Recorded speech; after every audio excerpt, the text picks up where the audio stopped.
C'est le quartier Matongé et ses environs. Mesdames et messieurs, bienvenue dans l'histoire. L'histoire nous amène aujourd'hui à Matongé, l'un des quartiers les plus populaires de la ville de Kinshasa. L'histoire nous rappelle que le mouvement de l'indépendance de la RDC est parti de ces quartiers avec la réunion de l'Abaco de Joseph Kasavubu. Situé dans la commune de Kalamu, dans une superficie de 1225 km² comprise entre le pont Bokassa, non loin du boulevard Sendoué, l'avenue Bongolo, l'avenue Kasavubu et la rivière Kalamu.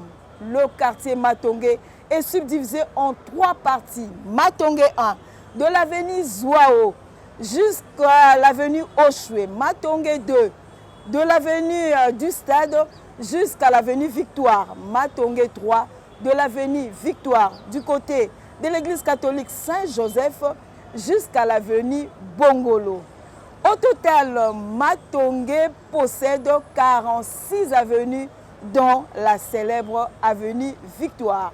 L'histoire du quartier Matongé, cher à Charlie Louboya, 15e bourgmestre de la commune de Kalamu, est ici relatée par le professeur émérite Kamba Ibouacha. Suivez. Matongé, c'est une cité de la commune de Kalamu. Le quartier Matongé primordial se situe dans la superficie comprise entre l'avenue Sendoué, ou l'ancien Sendoué, l'avenue Bongolo, l'avenue Kasavubu et le Kalamu. À l'intérieur là, donc tout ce qui est Bongolo, vous avez Djolou, l'avenue Boukeye, Boubourou, Boyera, Bozene, l'avenue Bolia, tout le village Molokai. Quand on a commencé à bâtir le quartier Matongé, les Belges ont voulu donner aux fonctionnaires, aux Kalaka congolais, évoluer, surtout pendant le temps colonial.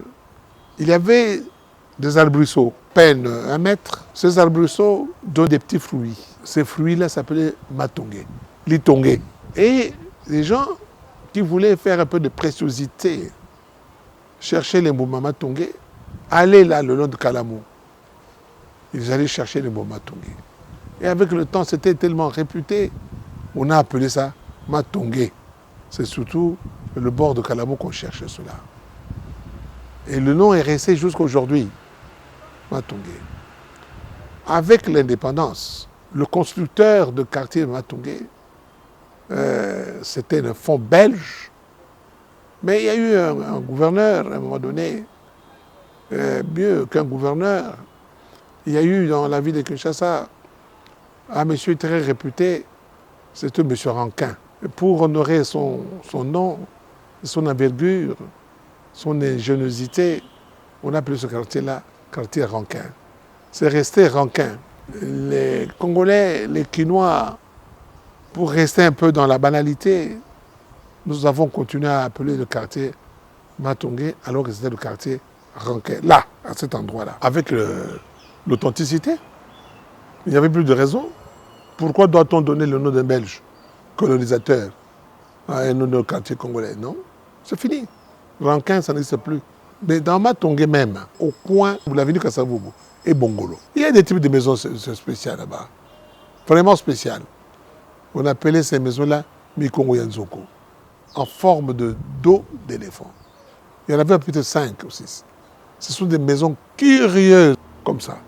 Et Liboso, donc tout le bac Nzoko, Azanga Moutou. Place Moutou Nzoko Zali, porte. Pembeni, fenêtre. Quand vous entrez à l'intérieur, c'est un couloir. Porta. Moi, fenêtre de Colombo. Le premier fonctionnaire congolais ou quinois habité dedans, c'était Henri Bongolo, qui habitait cette maison. Et toute l'avenue a pris le nom de Bongolo. Matongé, au point de vue géographique, se trouve au cœur de la ville de Kinshasa. Surtout avec les derniers agrandissements. Pourquoi je dis agrandissement? Parce que les Ndjili, les Matete, et les Lemba, à l'époque coloniale, ne se trouvaient pas à Kinshasa.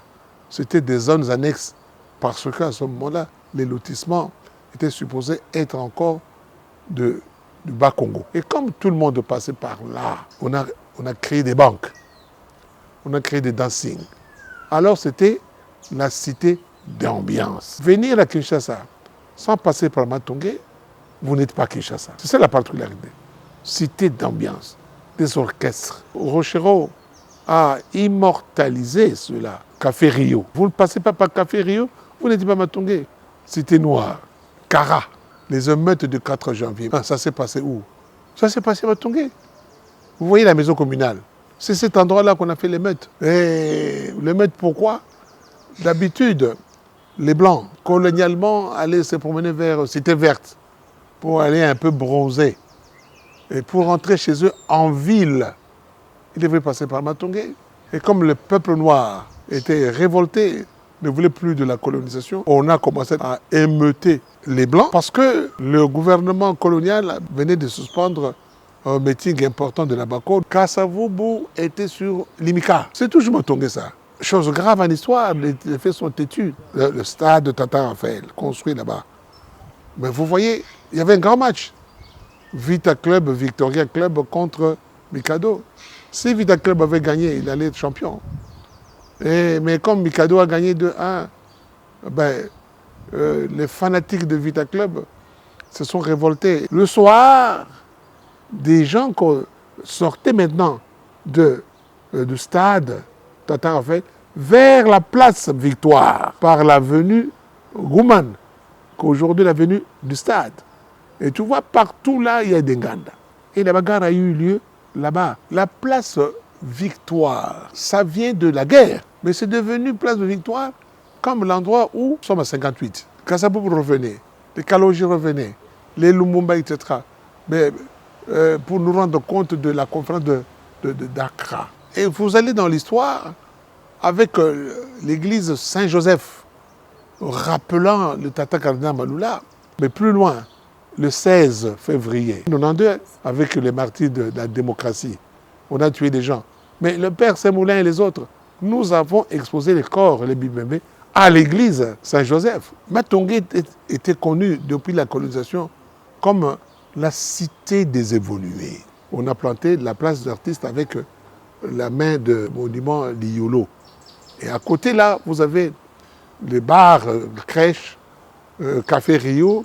Cette place-là, à partir de 15h jusqu'à des heures tardives de la journée, vous trouverez qu'il y a une masse populeuse. Vous restez un tout petit peu vers 4h du matin, il n'y a plus personne. Extraordinaire. Pour vous montrer le mythe autour du quartier Matongé, surtout à cet endroit-là, place de la Victoire, des Congolais qui quittent Kinshasa, qui vont à Bruxelles, ils vont retrouver d'autres Congolais, tellement qu'ils ont en tête la cité d'ambiance, mais l'endroit où les Congolais se retrouvent à Bruxelles, ça s'appelle Matongé, au cœur de Londres, là où il y a des Congolais. Maintenant, ce n'est plus tellement des Congolais, c'est des Congolais plus ouest-africains, plus les Haïtiens, plus le Toubado, Trinidad, Santa Lucia, sont là. Cette place s'appelle Matongé. Vous allez à Paris, n'en parlons pas.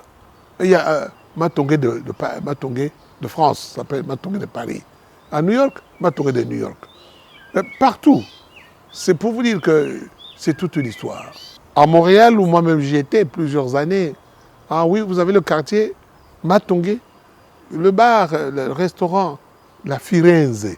Si vous allez à Matongé, vous trouvez des gens qui sont très gentils, mais aujourd'hui, cette gentillesse n'existe plus parce que Matongé a été envahi par les Ouest-Africains, par les diamantaires, par des badauds, par des chégués, par des voleurs.